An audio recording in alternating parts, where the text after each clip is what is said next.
Hi everyone, welcome back to our channel. So today in this video I'm going to show you how to cancel order on Shop app.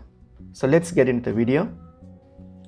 Open up the Shop app and log into your account. So once you have logged into your account here, so what you're going to do, you're going to go back to the order that you wish to cancel. So for example, if you go to the tracking option here, so select the order that you have already placed and you want to cancel. So for example, here I don't have any active orders, so I'll just use a one that's a past order just for demo purpose. So just open that up order. So I've opened this order here. So what are you going to do? So if you want to cancel it, then you go to reach out to the store so that they can get it for you, so that they can initiate a cancel request for you. So to do that, open it up and then hit on contact.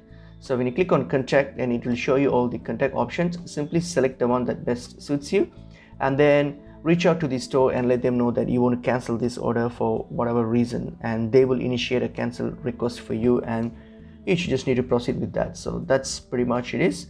Hope this video was helpful. I will see you in another video. Thank you.